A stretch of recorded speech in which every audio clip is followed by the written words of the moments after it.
Previously, in the dungeon of the Mad Mage and within the Frethian stronghold of Spiderwatch Keep, the party found themselves sparring against the leaders of House Freth, Erelal, the Great Mother, and Driven, her Archmage brother, along with one of their most powerful subordinates, Zeran Adaragon, the Dark Dancer.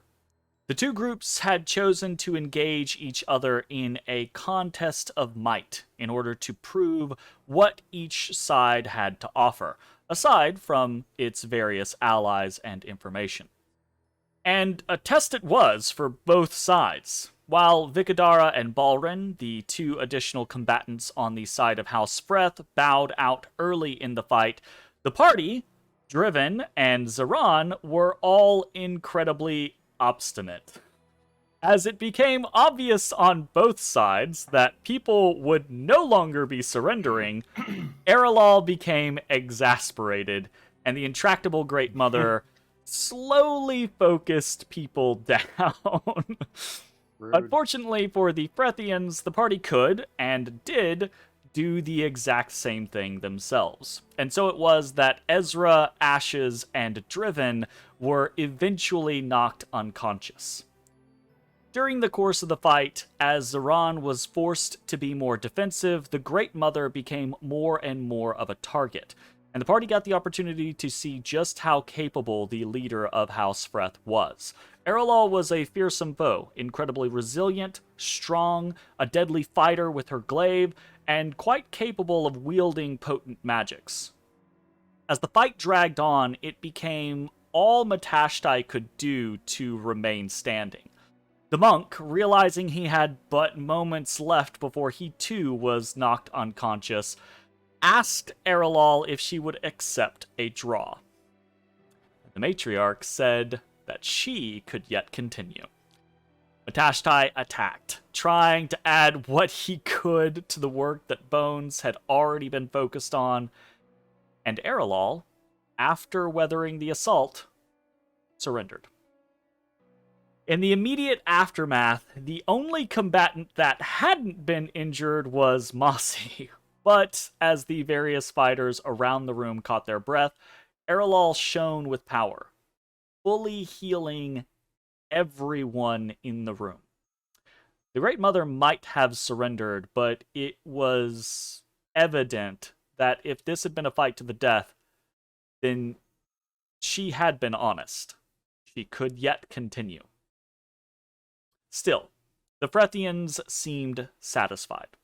Erelal spoke to the party, and it became clear that this test was designed somewhat as a benchmark. If the party couldn't even challenge the rulers of House Freth, how could they hope to challenge the rulers of House Avrendar?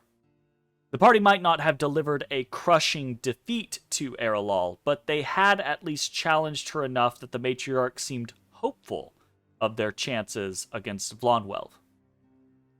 But now matters turned to a different subject.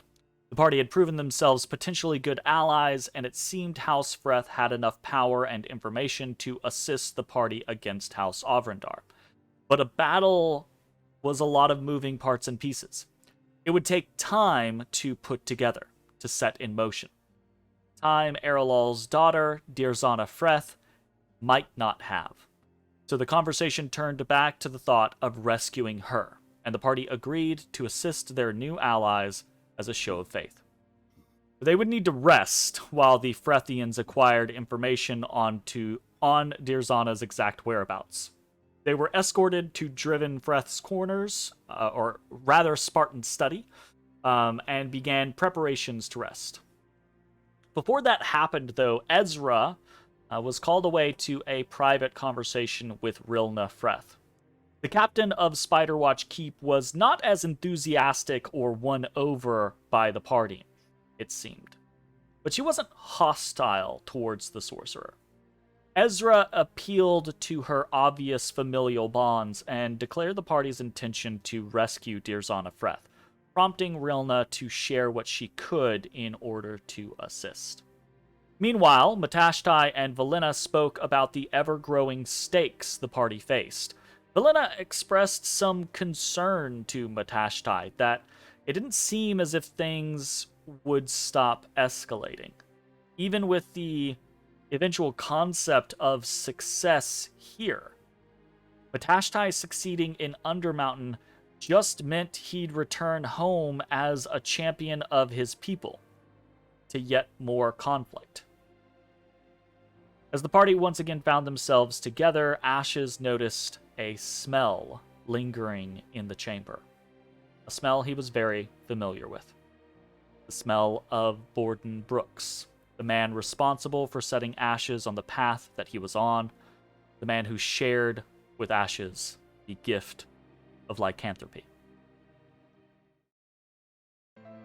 Hey everybody, thanks for watching. If you enjoyed the video, consider leaving a like, commenting, or subscribing. It really helps me out. If you'd like to see me live, head over to my Twitch at twitch.tv/thedistanthorizon.